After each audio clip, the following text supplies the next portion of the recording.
Good morning, everybody. Siyempre, breakfast pag morning. Ito yung aking mga bunso. Featuring ang mga bunso. Asan dalawa? Apat yan eh. Ayun, yung dalawa. Let's go.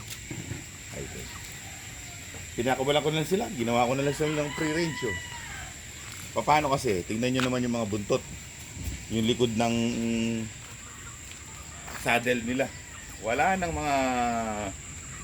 nang mga balahibo sa katutukaan. Well, ayun o. Ang pangit ng mga buntot. Kasi, masyado sila masikip doon. Ngayon, ginawa ko na lang silang free range para mag-recover yung mga buntot nilang nabunot at yung mga likod nila. Kain. Doon ka. Yan na. Ang tatangkad. Napakatatangkad na itong mga bunsong bulik na to.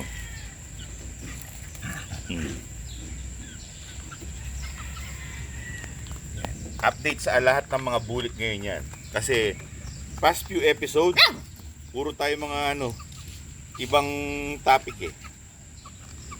So nawawala na yung growing up episode ng mga bulik na to. Tik. Inside, di pa pumupunta. Busy siya doon sa kuya niya. Yan, maganda-ganda buntot niyan. Kasi tumubo na. Pero siya yung pinakagrabing likod. Yan, grabe ang buntot niyan. Wala siyang buntot halos. Tumubo na lang, kumanda na lang sa tubo. Lalaki na, no? Yan, nagtutukaan kasi. Ito naman yung mga kuya bulik. Yan ang pagkakaiba ng bunsong bulik sa kuya bulik. Sa panganay na bulik, ang laki ng ang diferensya na niyan, 2 weeks. Yung pangalawang panganay halos laki lang nung panganay. Halos.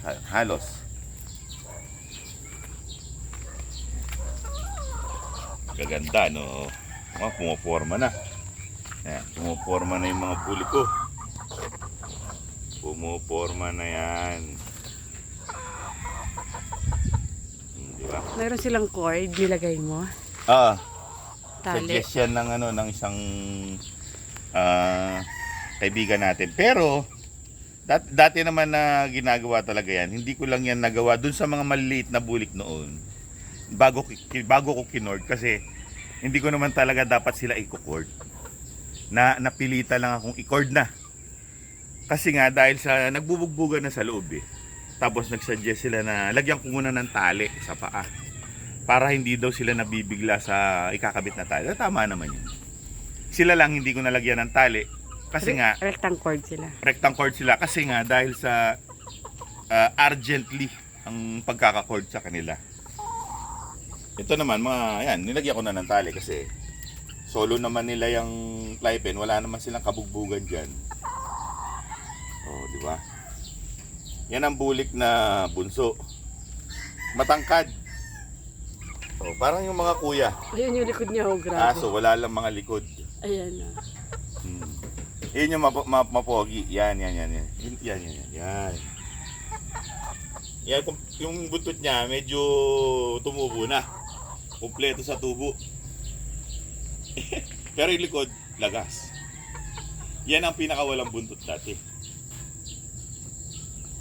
Talaga. Yung mga pikom medyo yung stance ng mga pikom mo, tingnan mo. Ulit mo yung pikom. Yung stance ng pikom medyo parang early maturing. Compare mo dito sa mga straight ko. Ito. Para mga baby pa. Ang postura, ayan, tupa isa. Ayan. Ayun pa isa. Tatlo yung pikom dyan eh. Isang straight comb. Baby sila, baby. So, pakainin na natin sila. Dahil baby pa sila. Baby pa kasi. Amboy. Apat na tapat. Hindi ko na sila pinasasawa. Ang pag-ubos na nila yan, mamayang hapon na sila. Kain ng kain. Yun. Yung mga straight comb, mga baby pa. Hindi katulad ng Picom, parang mama na yung posture niya. O, itong dalawa to, hindi ko alam kung matutuwa ka o maiirritate ka sa kanila. Nabubulabog yung mga... Pero at least hindi nila hinahabol. O, ito naman.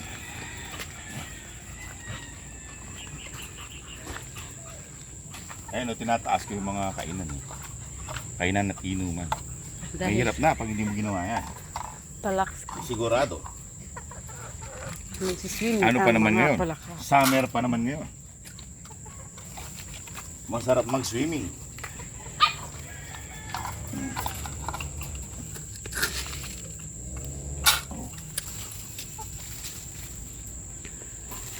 Yeah.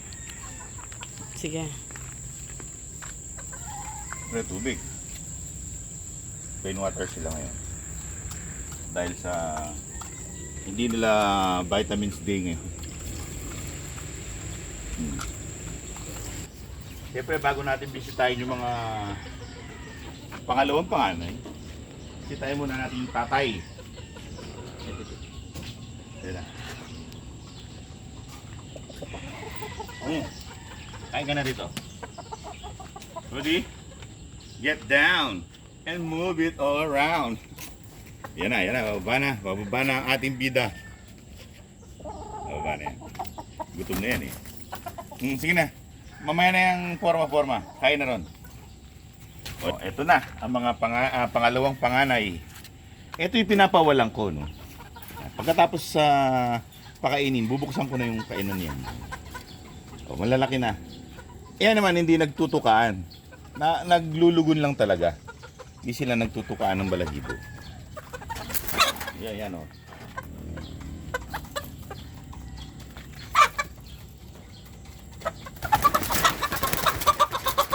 Uy, na paano ka? Natatakot sila dun sa isa eh. Siga, yan na siya. Siga. Siga sila, siga. Papakainin ko. Well, kailangan lagyan ng inumin. Bago yun, pakainin muna. Excuse me.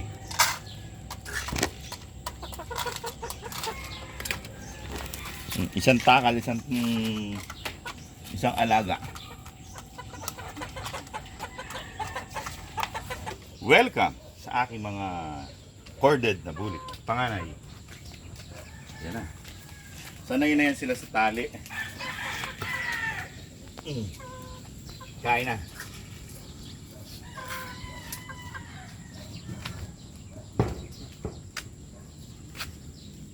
Dali, excuse me.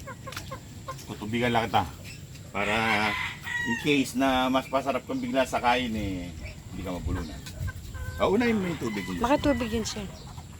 Ngilgin siya sa tubig. Yan ang straight comb. O, di ba? Pogi yan, o.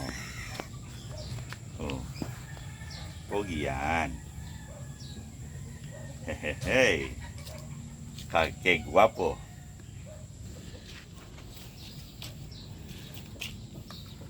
Taas na silong, no? Ah, Mayabang diba? ka pa. Naiya ka pang kumain, ha? Minom niya eh. Tubig muna. Sige. Saka nyo nabalikan ng ano, ang pagkain. Ito. Pasensya na kayo, hindi pa ako nagwawalis. Mamaya na lang pagkatapos na kumain. To. Kain ka na. Chich, excuse. No, bebe. Chajing. Diyan ka talaga nag-stretching, ne? Excuse me, Judge. Excuse me, Judge. Excuse me. Judge! Ito. Yung pinaka, para sa akin, ito yung pinaka maganda sa kanila lahat. Di pa nagpapalit ng buntot yan, pero magaganda na yung buntot. Siyempre, pag sila'y lumaki na, gaganda pa yung buntot niya, mahaba, sigurado buntot niya.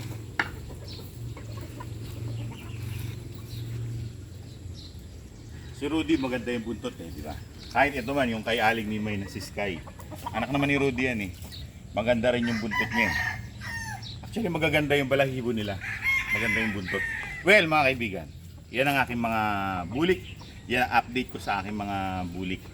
Kasi last few episodes, iba yung mga topic natin. Baka meron kasing maraming sinire-request na from day 1 daw hanggang sa lumaki.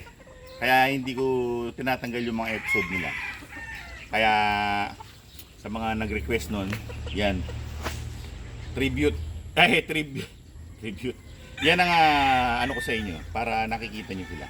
Well, mga kaibigan, hanggang sa susunod na episode. Maraming salamat sa inyong panonood. Paalam! Ito pogi to. Straight home. Tignan nyo naman. Pero hindi sa akin yan.